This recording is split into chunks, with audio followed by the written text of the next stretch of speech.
So, let's remove those replays and find out what's next on the docket for today. And then we'll go, of course, through all the people who followed and subbed. The Mighty Beard. The one is 1 and 1. They are indeed. It's a classic, as always. Alright, so next is, of course, as you would guess via assumptions, it is SPT versus BTG. Alright, where is that? SPT versus the 1. BTG versus SPT. That's what we want. That is exactly what we want. And yeah, let's just double check. Yep, that's the right one. Sometimes China have been known to put the wrong files in the wrong folder. You're outcasting the games. I appreciate that. Thank you. See if I can persuade Kendrick to do it live with me next time. We'll just try and sync up like we had before, and if not, I'll see if I can grab him and we'll try and sync up another way.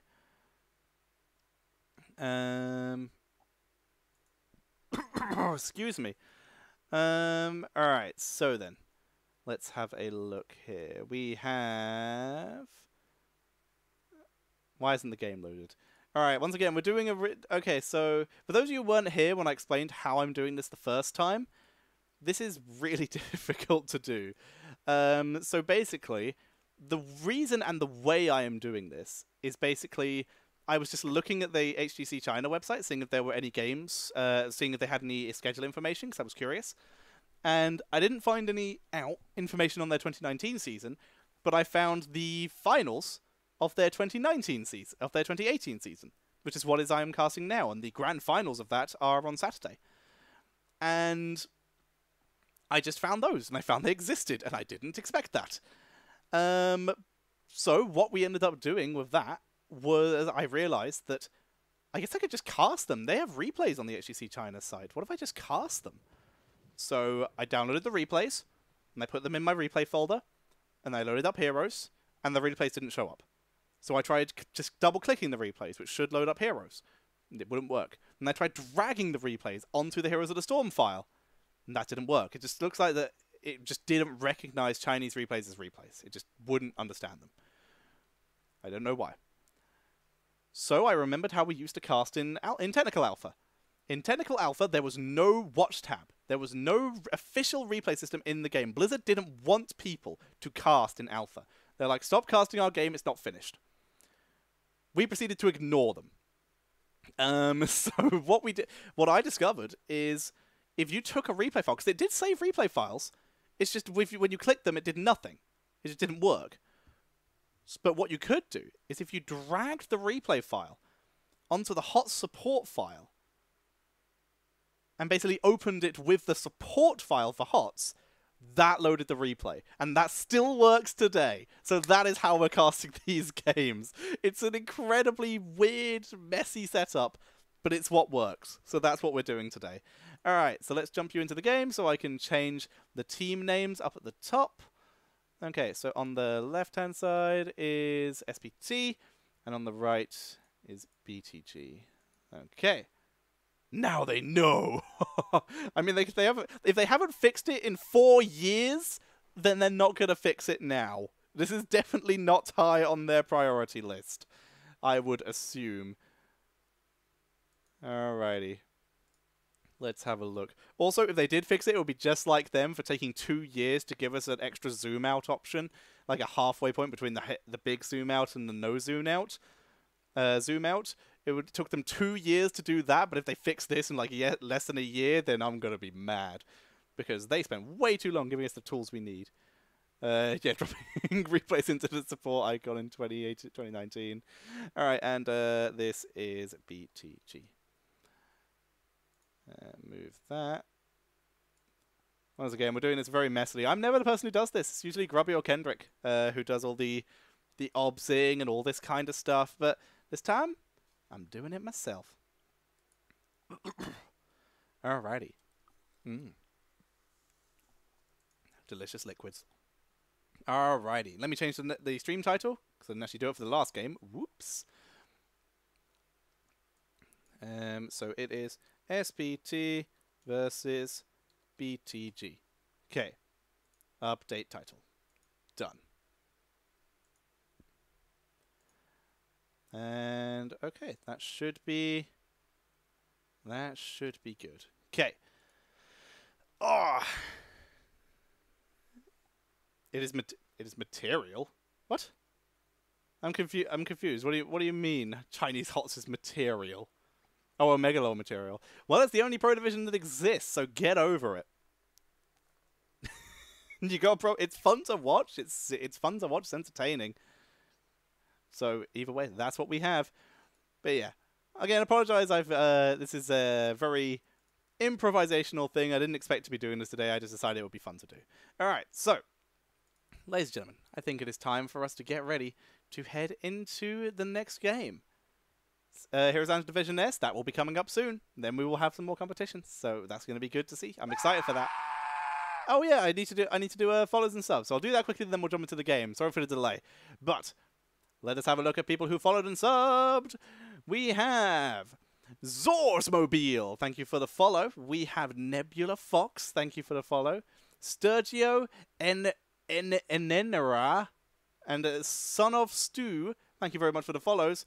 And Turebere, thank you very much for the 279 bits. Thank you very much, Kappa of 279. Alrighty, let's get into the game and get this underway. Let's go. So, let's wait for the game to materialize. There it is. Ladies and gentlemen, welcome to game number 1 of our 4th series of the day. Both of these teams are currently at the top of the table. Who will take the lead in the round robins? Let's find out as we head in. Ladies and gentlemen, spawning on the left-hand side in the blue trunks, it is Super Perfect Team with Tyrael. We have ZZH playing the Tyrande, we have Diablo, Luckily Boy playing the Sergeant Hammer, and we have Lies playing on the Jaina. And on the right-hand side, in the red trunks, it is going to be Beyond the Game of Heroes of the Storm, with Bruiser playing Malthael, dancing on Reyna, 619 once again playing the Zarya, LLK on Garrosh, and Druid. He's playing, well, it could only be Alexstrasza. Let's have a look at the level 1 talents. We're going to be seeing the Feast on Fear starting right already. We have a Fingers of Frost, no full Q build coming in for the Jaina at this stage. Demolition's Expert for the Zarya, and we're seeing a Circle of Life build coming in for the Alexstrasza, and Ace in the Hole for Reyna. Nice and simple talents, usual Hero League tender, at least for the minute, or as much as these hero picks can be considered Hero League in the form of Zarya especially. They begin to fall back. Good damage done to LLK very early.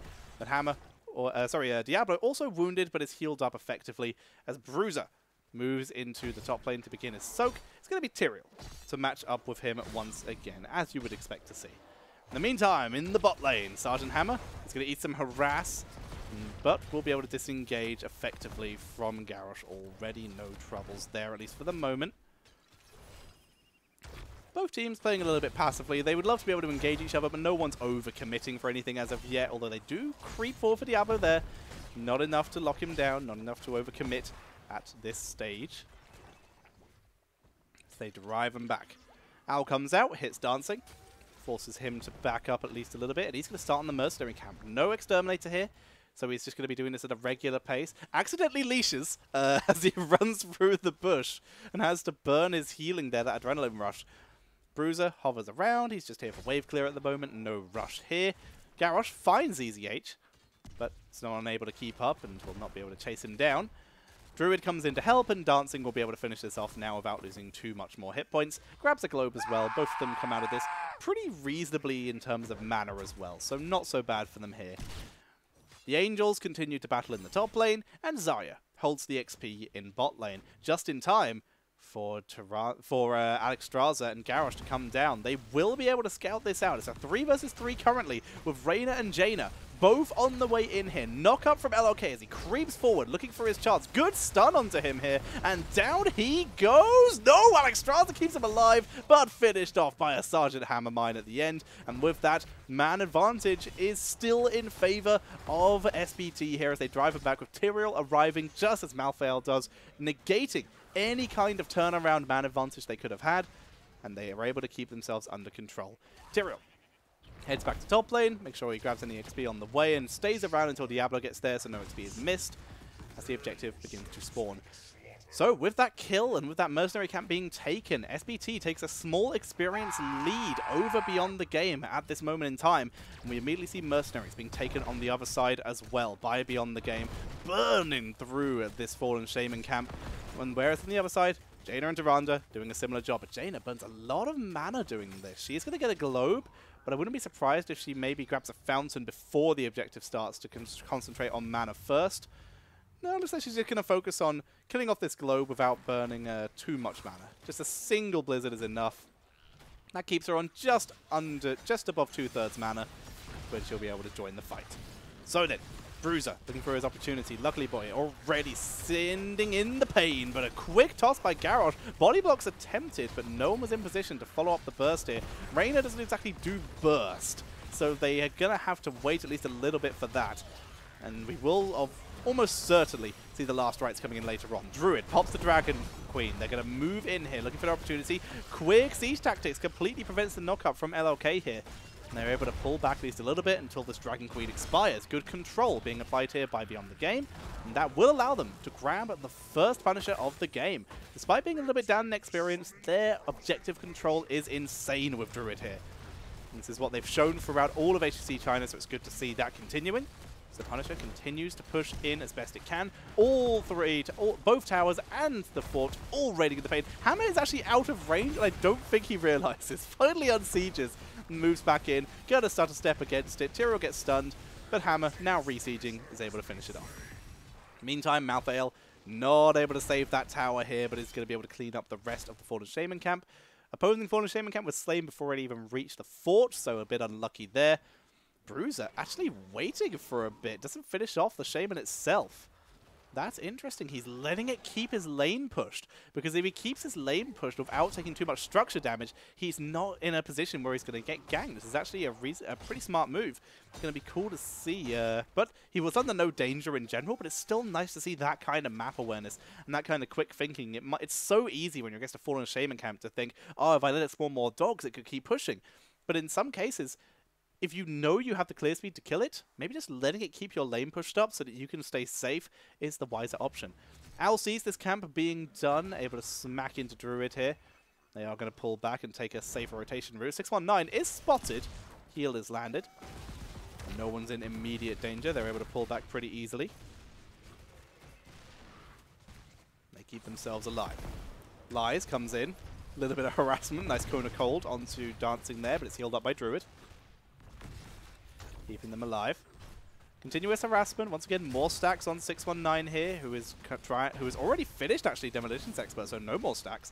18 on Circle of Life as well, and Warbreaker up to 9. Good stacking process done here by Beyond the Game. And we already have Fingers of Frost up to 19 just now. Only one more needed for Jaina to finish her stacking process, so that's really nicely done. Now then. What are we having? We see the lane getting, we see this in Paler Camp getting cleaned up nice and quickly, and this is mirrored in the bot lane by BTG. Both teams just doing lane management for the moment until the next objective spawns. Bruiser even just remains hidden this time, waits for his opportunity. You can see he's actually gone for the Die Alone and the Touch of Death here. So he's gone for the solo lane talent, plus a bit of anti-healing. Now, this is interesting, because for starters, you're against a Diablo, who does a lot of self-heal, so that's good value there immediately. And for second, it's consistent healing from Tyrande. If Tyrande picks Shadowstalk, if he's able to get the good AoE, he's going to be doing some really effective work trying to prevent all that anti-healing, trying to prevent all that healing. Be curious to see if Tyrande adjusts into a Starfall to adjust to that and try and keep everything under control. We do already see a Sanctification, a Lightning Breath, Lifebinder coming in from Alexstrasza, single target healing plus the AoE healing from the W, and we see the adjustment into Starfall. We're getting that cooldown reduction on the healing and getting as much value as possible from the and getting as much damage as possible for a little bit of extra follow-up. If everyone's kept in the Starfall with that Lightning Breath, it might be able to do a reasonable amount of damage in the team fight and maybe even out-damage Alexstrasza, who forces everyone to group up anyway due to her W-based build. Now then, everyone rotates up to the top. Bruiser is already in position, but Hammer sieges up very fast. Already has Hover Siege as well and took the BFG. as the heroic follow-up onto a good Diablo engage could be insane here. Diablo plus Ferranda plus Jaina, who is just rotating in here, could be enough to blow up pretty much anyone. Let's see what they can do. Healing applied. LOK moves. Don't get caught out. Good knock-up by LOK. Siege Tactics shuts down the engage, and a quick boost away. LOK not able to find his angle here. Fallen Shaman gets sniped before it spawns anymore. Dragon Queen is popped a little far back for my liking, but they're still trying to make the move here. LLK looking for his opportunity, but he's getting harassed too much here. Diablo dives onto him. Lunar Flare does not land. BFG hits. Here comes the Lightning Breath. Huge damage onto LLK, but he survives. The Lifebinder heals him back to full, but Tyrael is wiped out. Gets in the backline. He finds Dancing. Dancing gets deleted here. The healing from Alexstrasza not enough as Diablo goes in for round 2. Gets the double stun. Here comes the last rise. It's not enough. Diablo tanking through a 619 deleted. Hammer dives into the backline, getting another 1-2, looking for a third here, but he's now a bit surrounded. Bruiser getting chased down. Lunar Flare not landing. Luckily Boy dive too deep, and now Diablo is a little low here. 37 to 37. Who will finish it off? Malthael grabs the final skeletons and forces the retreat out of SPT. BTG diving forward, a 3 for 3 for both teams. Raider on the way, and this Punisher will push in the bot lane. That was an insane fight. I'm so shocked that Reyna got caught out by the Tyrael. Ran completely the wrong direction and got completely punished for it. Tyrael gets tossed away as LLK, the only person here to gather XP for his team. As we saw everyone else rotate out, Malthael's going to try and get XP elsewhere by stealing away a mercenary camp. Finally, we see Zarya and Alexstrasza arrive, and that's still going to force them to back up here. They're not going to gain any more value. They take down the front wall, but everyone is able to repel this from the side of SPT for the moment. As we see both teams still very even in experience. That fight was insane. 4 to 3 in terms of kills. And here they're looking for Garrosh, but they do not have enough damage with the people they have with them right now to finish the job. Alexstrasza, quick heal, no troubles going in over there. Meantime, Mercenaries picked up by Bruiser and Reyna. They take those out without too much trouble. And Jaina and Diablo are the left to be the ones to clear those up. Blizzard and Cone of Cold, though, does the job pretty well. Even the Frost Shards here getting a little bit of extra damage as well. 619 continues to harass Luckily Boy. This is a very old-fashioned counter to Hammer. Just outrange her with these... with the Zarya here. This used to be a thing a really long time ago. It's nice to see it kind of making a return here. Just poke Hammer down so she can't really take an effective fight. Diablo tackles in the taunts on 2 members, including Hammer here. Expulsion Zone being used. They're trying to finish off Diablo, but Garrosh turning an engage into a... turning the counter engage, I guess, of Diablo into an engage of his own again. As we see Tyrael diving in with the Holy Ground. This is so greedy. What is happening here? He's pulling back, trying to stay alive. Last right side down he goes. I don't know what Tyrael was trying to do there, but he dies and clears the lane, I guess. So, trade value? Question mark? I don't think so. That was not a good move. As we see 619 turning this round with the help of LOK. Diablo once again too deep. He's trying to escape. He is Diablo with W build after all, and he is able to escape the Firestorm, keeping him sustained. He stays alive. Alexstrasza heals up the rest of BTG though, and they continue the pain. They're looking for Lies this time. Nope, they found Diablo again, who once again survives. Lifebinder keeps LOK alive. Dancing stays alive with the shield from 619, who's tanking through it. Diablo won't die though. Lies has finally fallen earlier on in the fight. ZZH in full retreat. Zarya's trying to siege him with grenades, but can't find them. And everyone is able to disengage except for Lies, who did die. The fort survived. And these fights, this is classic China. This is wonderful. As we see Raider rotating up to top lane, gonna be able to clear this up. Gonna be able to grab this. Might need a little bit of healing help. Alexstrasza's rotating up for that. Tyrael not going to start his own teams. He can let someone else start that. Jaina and Tyrande will probably be the ones to do that. 619 with the clutch shields, able to keep everyone alive and stable. So in the meantime, Tyrael continuing to grab XP. You can see the XP lead slowly and continuously creeping up for BTG, keeping them ahead in this game. And as such, they take positioning. They've got their Fallen Shaman camp coming out a little early, though, which once again was shown to be a bit of a risk, potentially can backfire. if the enemy team is able to get up there and clean it out quickly. BTG, though, they move up. They offer some support to this camp to prevent it being cleaned up, but there's nothing they can do now. It's pushed up too far. Hammer's in position. Tyrael comes to help. So instead, they use this opportunity to start on the objective. Get a bit of a head start. They know where Hammer is. They know where Tyrael is. They're able to take this as a good timing advantage.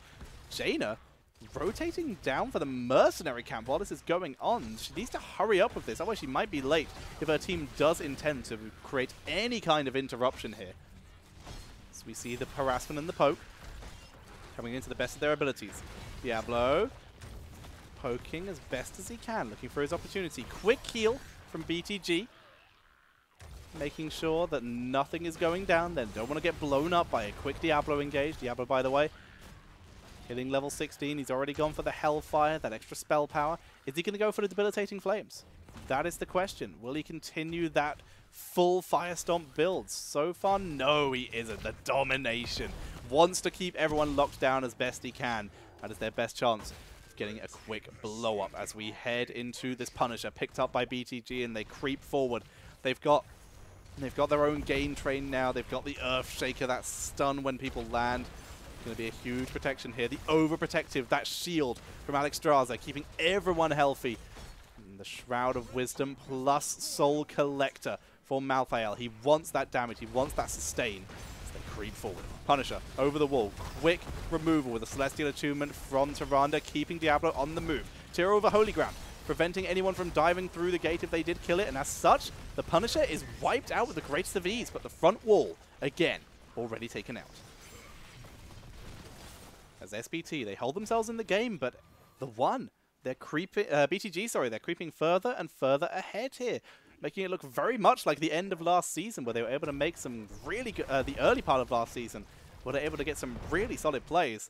But look at this, SPT, they know how to get themselves back into a game like this, but they're unable to do so. Bruiser, too alert here. He knows too much about getting picked off like this. He's able to play a little bit further back, a little bit of harassment, keeps himself safe.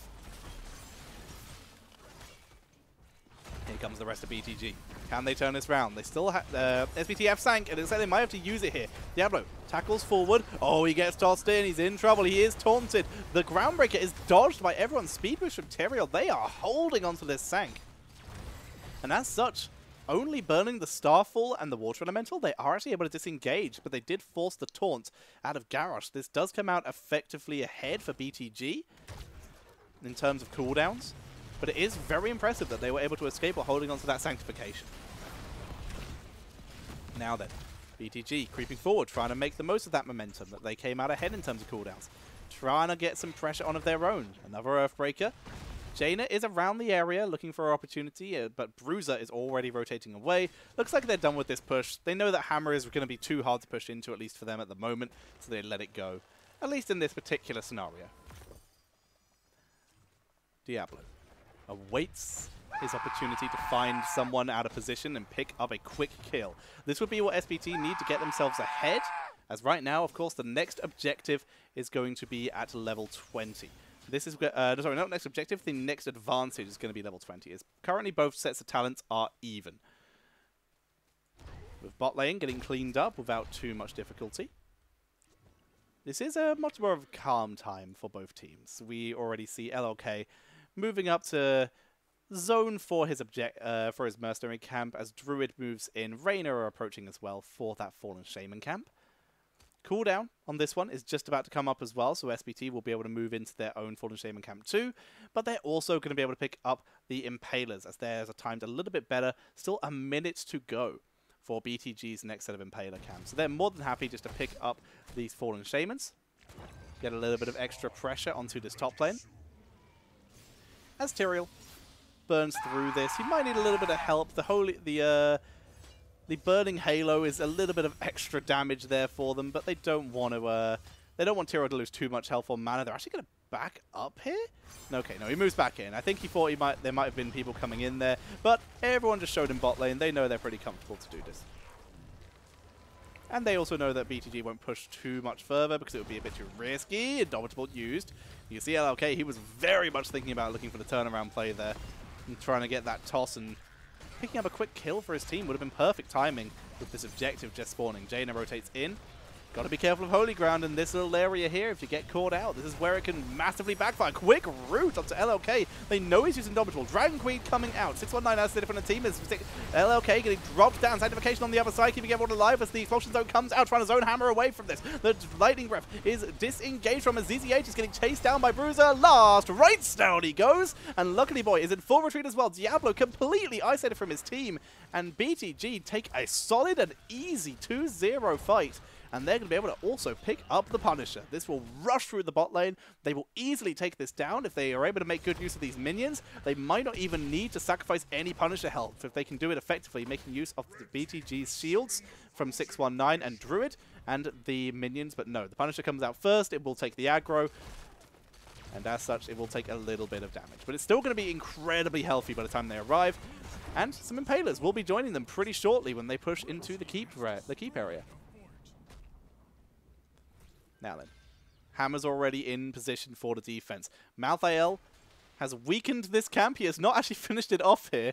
Go, single spear minion. No, I got distracted by the dog. That's going to keep pushing. That's going to be a problem if they don't make some great value out of this. You can see the speed boost being used from the Alexstrasza heals, trying to move in. Indomitable is used. Who is the target? They were thinking about Tyrael. Root onto LLK. He's in danger. In comes the Punisher onto Diablo as they dive forward, looking for their chances. Good knockback by Hammer. Expulsion Zone isolates Hammer and Tyrael away from the two squishies in the backline. But they're all able to survive for the moment. But this keep will be killed off by BTG. In the meantime, Fallen Shaman does push in further.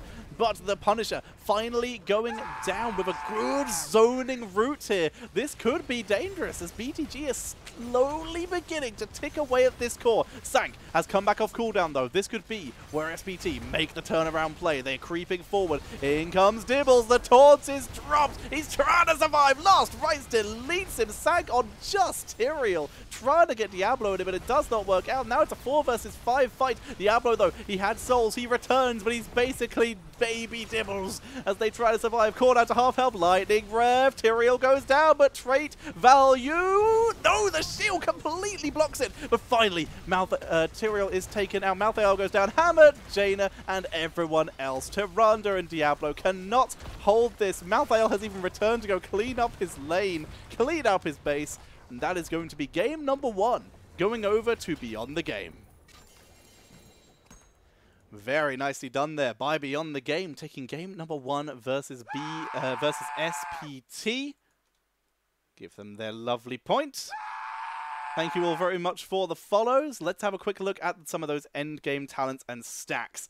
So, interesting heroes here. We're starting to see less and less Mal'Ganis as the as the games go on here, which is interesting to see. Who knows? Maybe I'm just watching them backwards. But either way, we're seeing Hellstorm. It tried to come in at the end. They tried to hold it with that. It didn't work out. Ultra Capacitors as well. If they'd sustained through it, would have been so strong. But that blessing of the red giving so much sustain. The combined shields from Alexstrasza and Zarya just kept so many people alive with Gain Train, Unyielding Defender, and of course the Overprotective. They got so much value from these.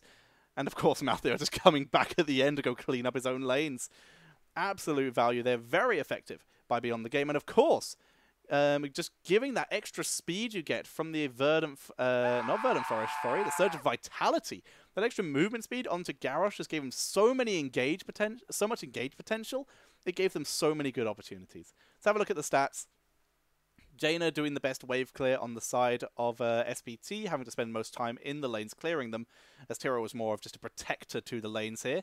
We have a Malthael who was just sitting in the solo lane once again. Bruiser is proving to be such a good fit for BTG here. Very happy to see him fitting in so well. And, of course, we do have maximum hero damage on Zarya. Doing the most damage for BTG here. Overtaking Raider by a solid amount here. Same as Malthael. That consistent poke coming in from the grenade build really stacks up over time, especially when you're against such an immobile hero as Hammer. You just get free damage over and over and over again. So good job, BTG Zarya, 619. Of course, she did go for that Demolitions Expert plus pinpoint accuracy build. Cool to see. Absolutely wonderful. Screenshot if you want the builds. And we will prepare for a game number 2 in this series. I once again have to exit heroes completely, so we have a little bit of time. I'm going to stretch my back as well. Hugger's going to hug. Huggers are going to hug. Alrighty. What time is it? I don't want to overrun into Nexus contest. I don't want to compete. I'm here to try and grow Heroes Esports, not compete with it. So let's see how long we have until their first game. 29 minutes. We can fit in one more game. That sounds like a plan to me. Alrighty. So we will fit in the next game. Okay. Well, if we go to a game 3 here, then we will overrun a little bit because I'm not going to leave a series unfinished. But I'm not going to overrun. Okay, that actually didn't work. Okay, so yeah, did that wrong. All right, drag that in.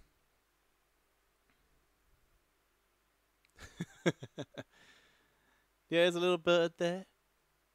China Games is esport, but yeah, I'm not going to compete with other esports. Of course, I'm going to.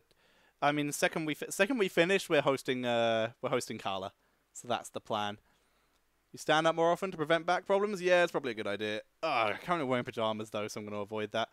But it's the last series, so we don't have to worry about it too much. Alright, so let's pause, make sure they haven't swapped sides. They have not. Wonderful. Disappear that. Read through any new followers again. Thank you all very much for following and for following and subbing, as we've had a couple here. Alrighty, let's see where we got to. Where did we get to? I think we're here. So, enemy of your enemy, TK88, Wushin, Jezator, Nicholas Fu, Akimoto 9, Nekoia, Olegori Hots, Esteles, sorry, and Draco Avenger, and Itarak. Thank you very much for the follows, and some hacker, thank you for the single bit. Pride 1. Yeah, value.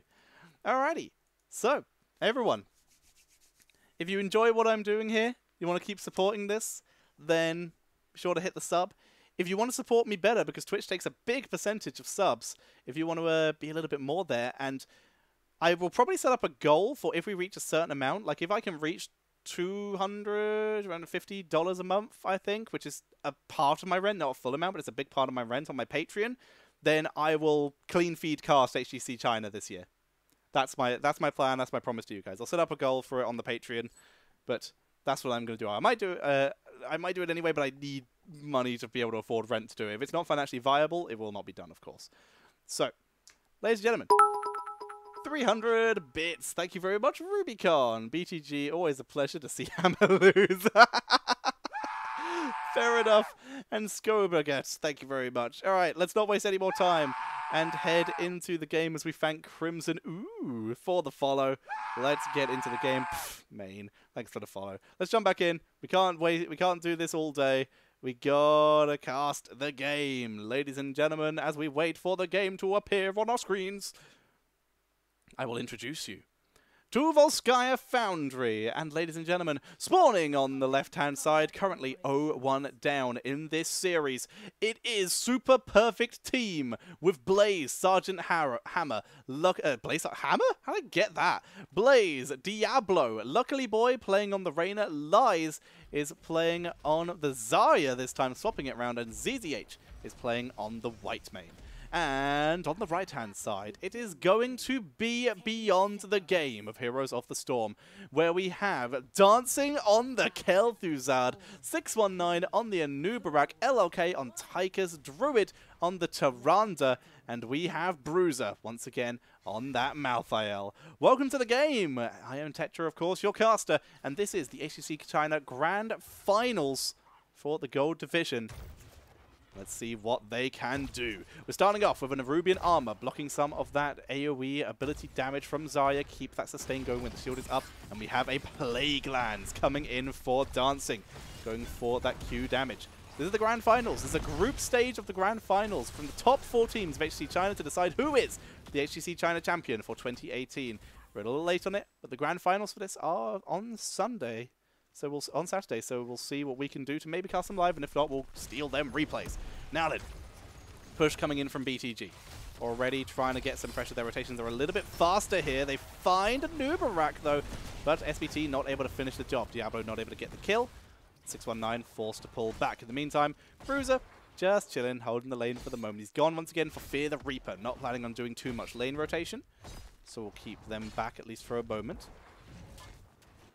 And right now, as we said, BTG's lane rotations are a little bit faster. Their wave clear really showing to be a bit superior at this stage. But the more they rotate, the more chances Lies has to try and snipe him with that Q. Already up to 14 stacks. Oh my god. Good job, Lies. Very nicely done. Stacking up as quick as he can. And now we immediately see both teams rotating for those turrets. Reyna, Luckily Boy, and Blaze already sniping that down as quick as they can. We'll be able to take control of that. ZZH gets in here as well. Owl flies in from downtown. As BTG, they continue to have the quicker rotations here. Malthael even joining them here as he cleaned up his lane a little bit quicker. And this might be a sign that they want to try and make a play onto this healing pulse, or at least onto Diablo, but not able to do so. And Malthael heads back to bot lane, keeps them safe. And this healing pulse remains currently uncontested. ZZH finds that 619 was not in the bush, but I don't know if he saw him head in afterwards. Interesting to see. Shared exoskeleton available for the Anubarak here, giving him that extra mobility. If he goes the cooldown reduction as well on this level, it basically makes Anubarak so hard to kill. He's just hyper mobile, incredibly hard to lock down. We have that phylactery coming in for Kel'Thuzad, giving him that self-sustain. Good to see here. Continued damage coming in. Good chains for Kel'Thuzad. Gonna start gaining the stacks. Once again, we need to keep an eye on that Master of the Cold Dark. Who's going to be the one to steal the healing pulse? Malthael coming in from the bottom, and Noob's already on the point. Diablo dives in, quick knock-up. Chains missing this time. Kel'Thuzad not able to drop the damage. Diablo, though, is dropping low, but Zarya is super stuck in. Look at that energy, doing so much damage. They're grouping up beautifully for her. Sniping with the grenades. Diablo tanking through. 619 is in full retreat, doesn't want to die. And everyone survives. Turret was used as well. Did SPT keep a hold of their turret? If they did, this is huge. No, they didn't. Both teams using their turret, but the healing pulse is claimed by SPT. Able to tank their way through that. Everyone grouping up for Lies there. He just destroyed them, melted them with the damage. He's gone for Give Me 20. Consistent shields, consistent sustain for his team here. And Master of the Cold Dark already on 7 stacks for Kel'Thuzad, though. Having so many people grouped up in a fight there. Just stacks for days. Fantastic job there, keeping his team sustained, keeping that damage output good. 619 diving forward, Luna Flare dropping down. Is the healing from Whitemane enough? She gets disrupted at least a little here, but it's enough. Luckily Boy, heal him! No! The damage over time from Malthael picks up the kill. And that is first blood going over to Beyond the Game. And they take positioning onto the objective, forcing SPT back a bit. 50% for SPT as the percentage begins to tick up for Beyond the Game as level 7 is hit.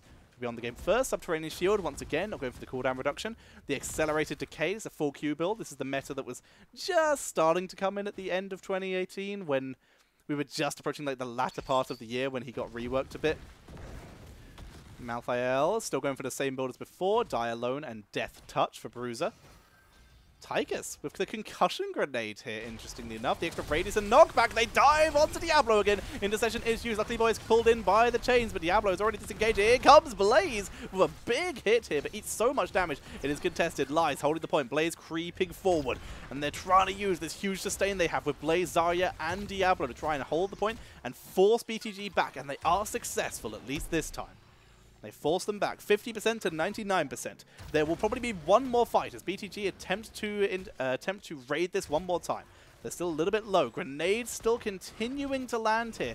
31 stacks for Zarya. 10 on the new habits. Healing Pulse is dropped. It's their last ditch ever to try and hold it together. The chains from Kel'Thuzad are beautiful. Diablo is dropping down here, but he's tanking through it. LOK is trying to duel with Lies, but Lies' damage output so high. He's got so much energy. He reigns in the pain with the grenades, but the stun onto Blaze is pretty high. Diablo charges in, trying to get 619, but Bruiser into the backline is looking for a value here. Tiger's getting taken out. 619 chased down by Lies, but the the stun for the follow-up. Kel'Thuzad misses the chain, but doesn't snipe him. Malthael, though, damage over time again, picks up yet another kill. And look at the health bars. SPT, Malthael is doing far too much damage. Blaze picks up another kill.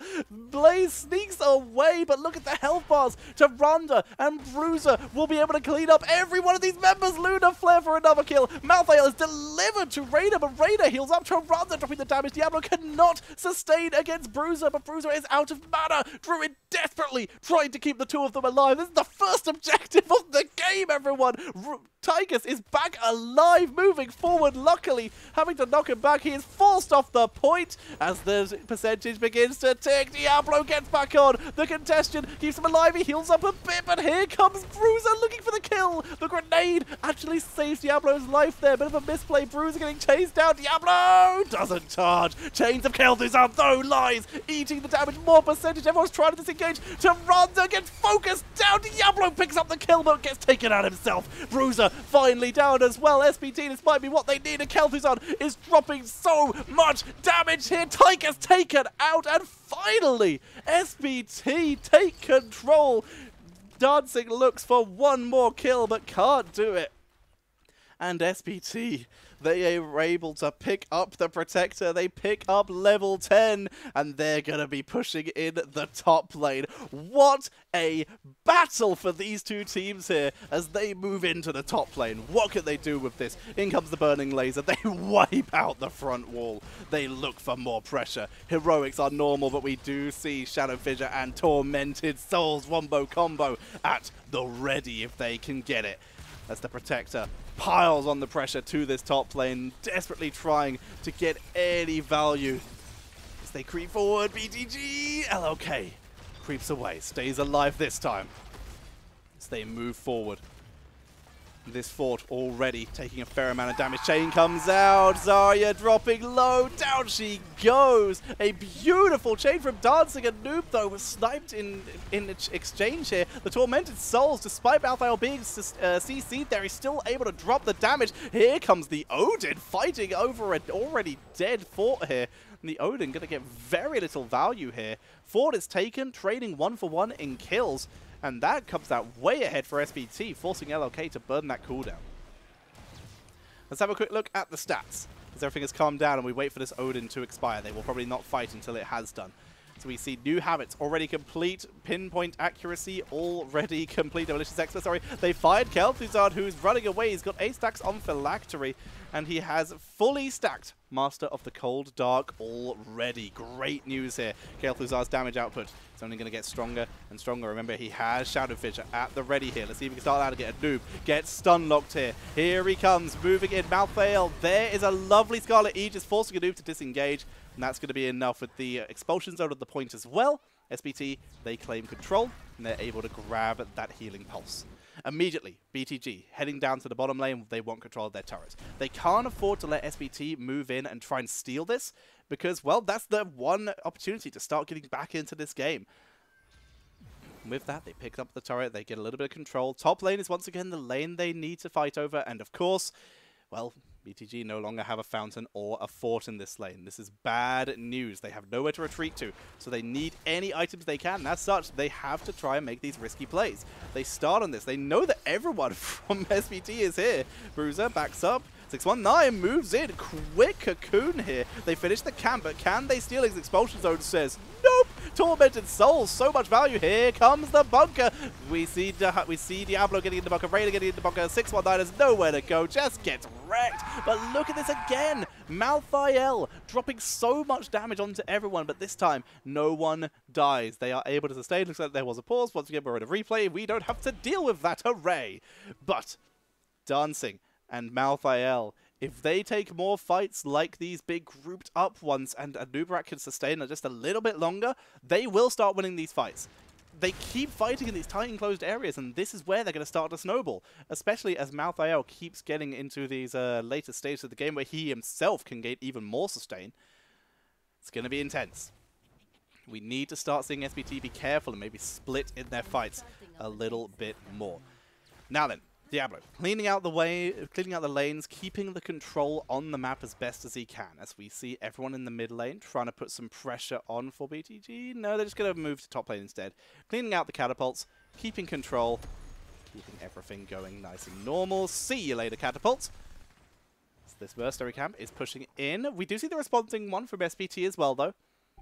And levels slightly ahead in experience for SPT, but on even levels and even talents. As Blaze tries to hold the line, 619, waiting for his opportunity. They try to creep forward. Bruiser creeps forward as well. Level 13 is available. We have that chain link, that reduced cooldown.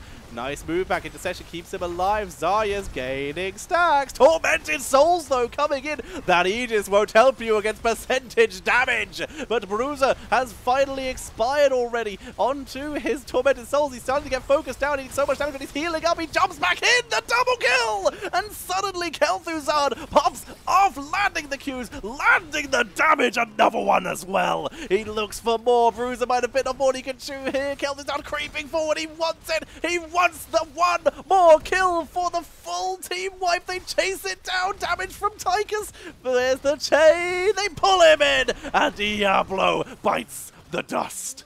They rotate back round, gonna grab themselves a healing pulse, Gravy grab themselves a turret and a protector. Everything is in favor of BTG right now. They took a huge fight there with Kel'Thuzad again, finding a choke point. Malthael consistently doing the damage, staying alive with that Soul Siphon at level 13. They kept themselves alive and put on a clinic of murder there. As they move on to the point, Dancing holding up to 7%, but the spawn timers are still low. Malthael continuing to soak bot lane, trying to get them up to level 16 here, so they can take yet another fight if they have to. But they do back up and give a little bit of control over to SPT for the meantime. They have a healing pulse. They're more than happy to wait this out. They are going to grab this turret. They're happy to give up this percentage in exchange for getting further and further ahead, especially if they can take a talent advantage fight while also having items in their favor as well. Right now you can see here there's just a turret and that's all they will have. If SPT wants to fight this, they will be down a talent and in terms of items. This is going to be risky. Now then, Diablo has been collecting souls this entire time. He's back up to 10, but that's still not much. It's something. He's doing the best as he can. Meantime, everyone else chilling off in the corner, trying to kill off this fountain, trying to deny SPT the tool that they have already denied to BTG by killing off that fort early. But so far, it has not been needed. Just the damage over time has been huge. The fountain finally down, 37%. Onto this. 68 for SPT if they can take a fight. They're trying desperately to soak 16 for themselves. Luckily Boy focuses onto the bot lane for soak. Lies already has cleaned out mid. But while this is happening, seeing them here, knowing they have the talent advantage, BTG, they completely wipe out this fort. Okay, it lives temporarily. Diablo might not. He's got no souls. He might be in trouble. But no. He does survive that soul shield level 1, keeping him going this time. And they're able to keep moving forward. 98, 99, Protector online as they move forward. See you later, Fort. Now is the question, do they focus onto keeps or do they rotate and try and kill off mid-fort and continuously get that XP over time? Looks like the answer is going to be top lane. They want to keep. They at least want the front wall. Burning Laser coming out. Odin pops. All the siege damage coming in. Kel'Thuzad trying to snipe Lies.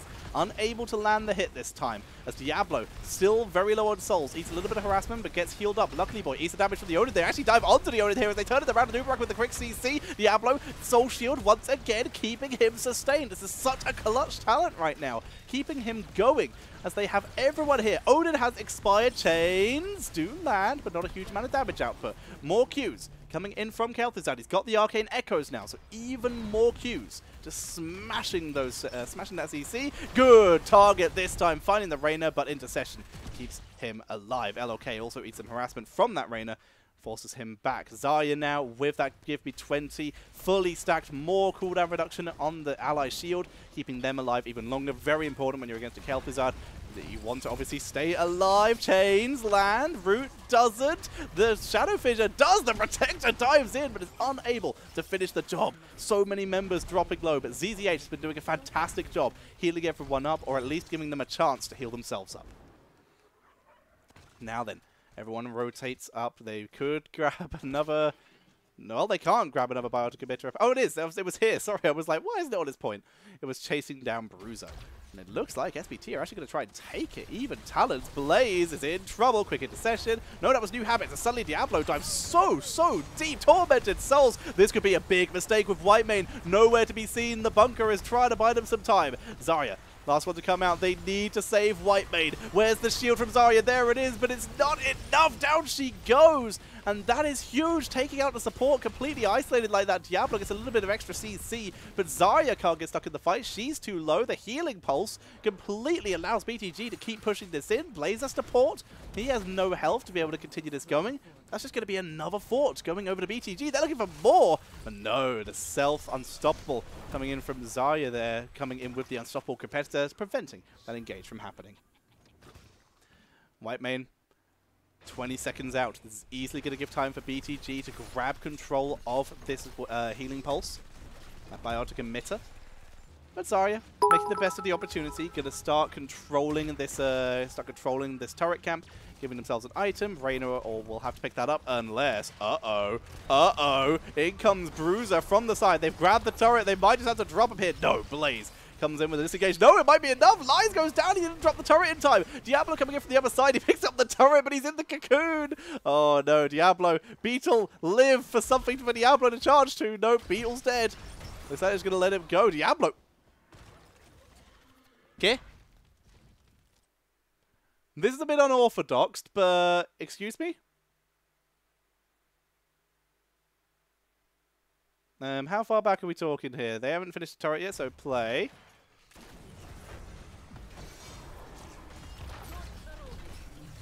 Yeah, okay. Expulsion zone. Diablo picks up the turret, goes in the cocoon.